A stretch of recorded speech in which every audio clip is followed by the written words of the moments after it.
Okey, kita sambung dalam bab jadual berkala. Kita dah bincang banyak tentang kumpulan-kumpulan, kumpulan 18, kumpulan 1 dan kumpulan 17. Cikgu dah pergi secara ringkas dan insya-Allah lah dah cover semua bahagian-bahagian penting. Cuma kamu boleh merujuk lagi buku teks atau nota-nota tentang kumpulan tadi lah. Okey, sekarang kita masuk satu bahagian lagi, kala. Kita hanya bincang beberapa kumpulan dan seterusnya kita pergi kepada kala. Okey, kala ni kita dah bincang, iaitu adalah barisan yang mendatar dalam jadual berkala. Ada terdapat 7 kala. 7 kala ataupun dalam bahasa Inggeris periods, ataupun there are 7 periods known as period 1, 2, 3 until 7. Kala, bahasa Melayu kala. Ada 7 kala semua sekali. Okay, untuk kala, kita lebih fokus kepada kala yang ketiga. Kala 3. Kalau kamu rujuk dalam jadual berkala, kamu rujuk kala 3, kamu akan dapat iaitu merentas kala 3, unsur-unsur yang ada ialah natrium, magnesium, aluminium. Okay, natrium ni kumpulan 1, magnesium ni kumpulan 2, aluminium kumpulan 13, tetapi mereka semua berada dalam kala yang sama ataupun the same period, period 3. Natrium, magnesium, aluminium, silikon, P phosphorus, S sulfur, klorin dan argon. Okey. Secara ringkasnya, kita dapat lihat nombor proton dia bertambah 11, 12, 13, 14 sehingga 18. Dan juga susunan elektron dia 281, 282, okey, 283, susunan elektron dia. Dan kita dapati bahawa semuanya ada 3 petala berisi elektron. Itu sebab semua unsur ini terletak pada kala yang ketiga. Okey. Dan bilangan charge positif dalam nukleus kita dapati sebabnya bilangan charge positif ni berkadar terus dengan nombor proton lah.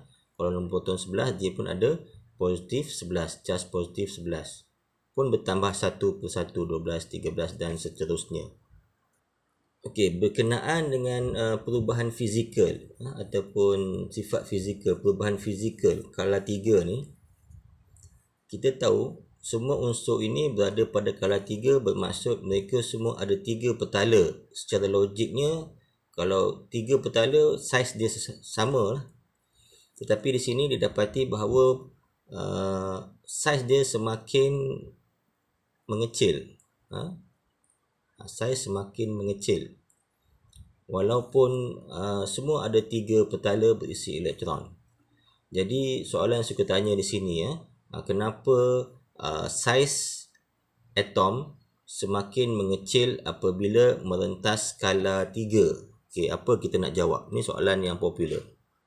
Di sini penulis telah menghuraikan kenapa saiz atom tadi berkurang apabila merentas skala. Jadi seperti biasa, cikgu akan menyimpulkan poin-poin yang penting untuk kamu mendapat markah yang lengkap dalam peperiksaan. Jadi bagi menjawab soalan yang umum, kenapa saiz dia semakin mengecil apabila merentas skala? Okay, poin yang pertama adalah kamu boleh nyatakan bahawa nombor proton bertambah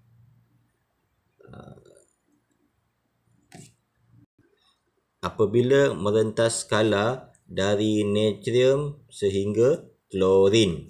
Okey, markah yang pertama. Markah yang kedua, kamu nyatakan bahawa maka bilangan charge positif di dalam nukleus unsur juga bertambah apabila merentas skala. Okey, itu poin yang kedua. Poin yang ketiga, maka kamu kata daya tarikan proton ataupun daya tarikan antara nukleus terhadap elektron bertambah apabila merentas skala 3. Okey, itu 3 poin dia. Maksudnya di sini kamu kena ada 3 poin yang menyatakan, menghuraikan, kena 3 poin yang penting untuk menyatakan bahawa kenapa saiz semakin berkurang. Poin yang pertama, kamu nyatakan tentang nombor proton bertambah merentas skala. Yang kedua, kamu nyatakan dalam masa yang sama nombor proton atau charge positif bertambah apabila merentas skala. Yang ketiga, kamu nyatakan daya tarikan dalam nukleus terhadap elektron bertambah merentas skala. Okey, itu 3 poin. Okey, logik dia, alasan ni adalah bila kita bincang bilangan proton dalam nukleus bertambah, automatik charge positif bertambah. Okey, positif dengan elektron negatif ni sentiasa tarik menarik. Maka bila charge positif dalam nukleus bertambah, automatik ditarikan dia dengan elektron semakin kuat. Itu sebab dia tarik elektron bersama petala tu, menyebabkan saiz dia semakin mengecil apabila merentas skala. Okey, perkara yang kedua ditanya adalah berkenaan dengan keelektronegatifan ataupun change in electronegativity. Okey, untuk menjawab keelektronegatifan ataupun electronegativity ni, kita kena faham, kena tahulah apa maksud keelektronegatifan. Keelektronegatifan mengikut buku definisinya adalah kekuatan sesuatu atom, okey, untuk menarik elektron ke arah nukleusnya. Kekuatan suatu atom untuk menarik elektron ke arah nukleusnya, itu masuk ke elektronegatifan. Kekuatan untuk atom untuk menarik elektron ke arahnya. Okey. Di sini juga kita akan bincangkan apakah keelektronegatifan skala 3 ni. Okey.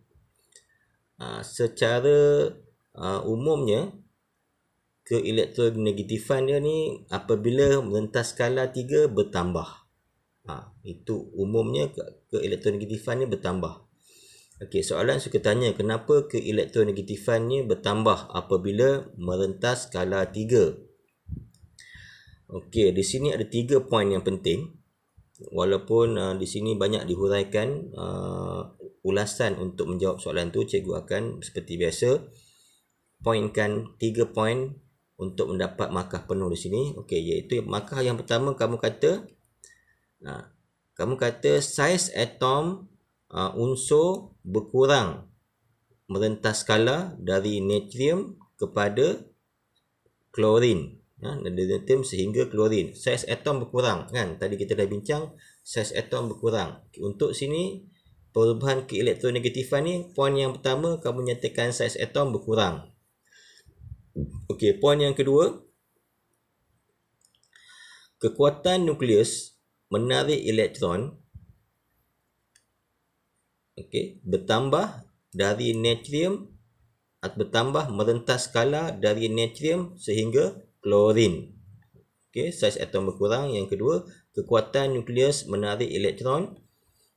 Bila saiz makin kecil, maka nukleus untuk menarik elektron pada pertalian luar tu semakin bertambah.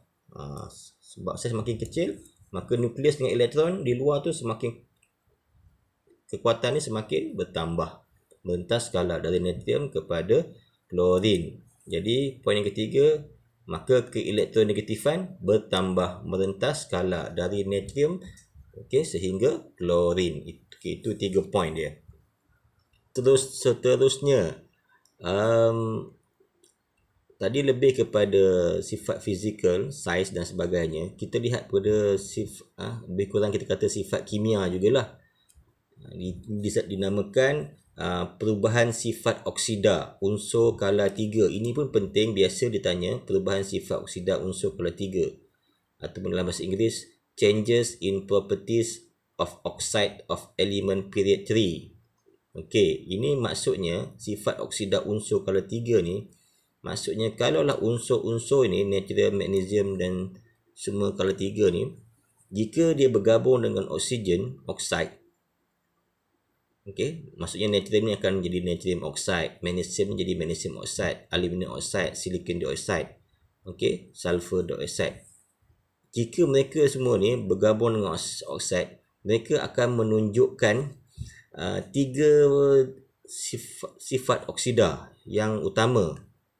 Okey. Didapati bahawa natrium dengan magnesium oksida ni dia menunjukkan sifat base. Sifat base, oksida base. Manakala aluminium ni menunjukkan aluminium oksida, bukan aluminium bukan aluminium. Aluminium oksida menunjukkan sifat oksida amphoteric. Nanti cikgu bincangkan apa maksud dia. Yang seterusnya yang sebelah kanan ni silikon fosforus oksida, sulfur oksida dan Cl2O ni, dia kalau bergabung dengan oksida dia akan menunjukkan oksida asid ataupun acidic oxide. Okey. Tadi cikgu ada sebut tentang oksida base. Okay, apakah definisi oksida base? Oksida base, ini dia definisi dia, adalah oksida logam. Base ni sifat dia macam alkali lah, lebih kurang alkali. Yang boleh bertindak, kan alkali boleh bertindak balas dengan asid. Maka oksida logam tersebut boleh bertindak balas dengan asid. Dan dia akan membentuk garam dan air. Okey. Kita lihat sini. Natrium oksida dengan magnesium oksida adalah bersifat oksida base atau basic oxide. Kalau ikut definisi tadi, kita dapati bahawa bahan ini, natrium oksida atau magnesium oksida ni, boleh bertindak balas dengan asid. Ni boleh bertindak balas dengan asid. Magnesium oksida, MgO, bertindak balas dengan asid, menghasilkan magnesium klorida dan air. Magnesium klorida ni garam dan air. Itu sifat oksida base. Okey. Okey, tu cara dia. Maksudnya dia macam bersifat alkali lah. Alkali kan boleh bertindak balas dengan asid. Okey, nama lain dia lah oksida base. Kita lihat juga kepada oksida asid. Yang hujung belah kanan ni, cikgu pergi kepada oksida asid. Di hujung ni, tengah ni oksida amphoteric ni, cikgu tinggalkan dulu. Okey. Cikgu tunjuk. Kita pergi kepada oksida asid di sini. Okey. Kita lihat definisi oksida asid.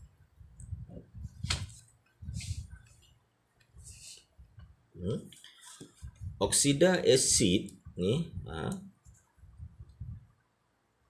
ialah oksida logam yang oksida bukan logam yang boleh bertindak balas, terbaliklah, kalau di asid dia akan bertindak balas dengan alkali, membentuk garam dan air. Okey, kita tengok bukti dia.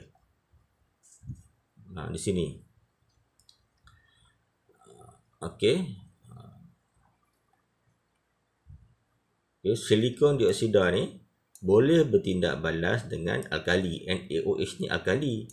Okey, menghasilkan natrium, okey, garam ni dan air. Ini menunjukkan bahawa ini bersifat oksida asid. Maka bukti dia boleh bertindak balas dengan alkali. Okey, kita lihat seterusnya apakah yang dikatakan oksida amphoteric. Definisi dia, oksida amphoteric adalah oksida yang boleh bertindak balas dengan asid dan juga alkali. Dua-dua dia boleh membentuk garam dan air. Itu kita panggil amphoteric. Di sini. Amphoteric ni unsur sebatan ni hanyalah aluminium oksida sahaja. Aluminium oksida. Aluminium kalau dia bergabung dengan oksigen akan menghasilkan aluminium oksida. Aluminium oksida ni dia bersifat oksida amphoteric. Contohnya, aluminium boleh bertindak balas dengan asid nitrik menghasilkan garam dan air. Dan juga aluminium oksida boleh bertindak balas dengan alkali, menghasilkan garam dan air. Okey, untuk persamaan ni kalau kamu tak faham pun tak boleh buat untuk tahap ni, tak apa.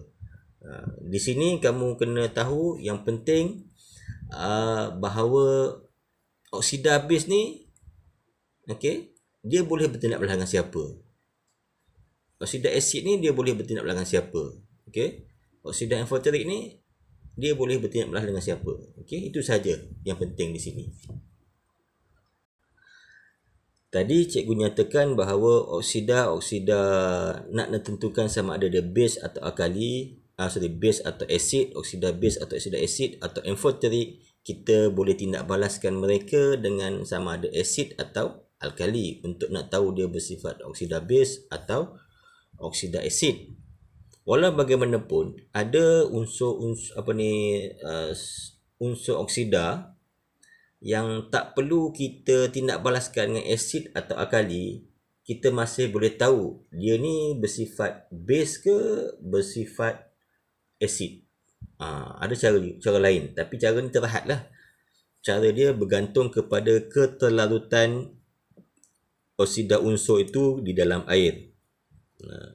Maksudnya kalau oksida unsur tu boleh larut dalam air, kita direct boleh check dia ni bersifat base ke oksida base atau oksida asid. Contohnya natrium oksida ni, kan? Natrium oksida ni kita sebenarnya boleh direct check tanpa tindak balaskan dengan asid, dengan cara kita larutkan dalam air. Bila larut dalam air, dia akan menghasilkan larutan alkali, natrium hidroksida. Dan bila kita check dengan pH, dia dapat pH 14. Automatik kita tahu 14 ni bersifat alkali. Bila alkali, dia adalah oksida base. Base tu adik-beradik alkali lah untuk tahap kamu ni. Magnesium oksida pun boleh juga, tapi tidak semua separa larut dalam air, dan kita masih boleh uji nilai pH dia 9. 7 dan ke atas ni bersifat alkali. Jadi bersifat oksida base. Walau bagaimanapun ada bahan-bahan lain kita tak boleh buat dengan ujian keterlarutan dalam air, sebab dia tidak larut dalam air. Bila tak larut dalam air, kita tak tahulah dia ni bersifat apa. Asid ke, bersifat oksida base ke, tak tahu. Tapi kita boleh tahu dengan cara yang tadilah, tindak balaskan dia dengan asid atau alkali. Kalau dia bersifat base, oksida base, dia akan boleh bertindak balas dengan asid. Begitu cara dia. Okey. Ini yang cikgu bincang ni cara lain, cara yang mudah tetapi terhad. Yang ni jadual yang cikgu cerita pada mula-mula tadi. Contohnya kita nak tahu magnesium oksida ni, dia bersifat apa, kan? Kita ujilah. Pertama kita uji dengan asid nitrik. Kita kena uji dua-dua lah, kan? Baru kita tahu. Kalau magnesium oksida ni boleh bertindak balas dengan asid nitrik cair, macam mana kita tahu dia boleh bertindak balas? Ini pemerhatian dia. Bila dia berlarut, sebab magnesium oksida ni berpejal. Kalau dia larut, maksudnya dia bertindak balas. Dia boleh bertindak balas dengan asid.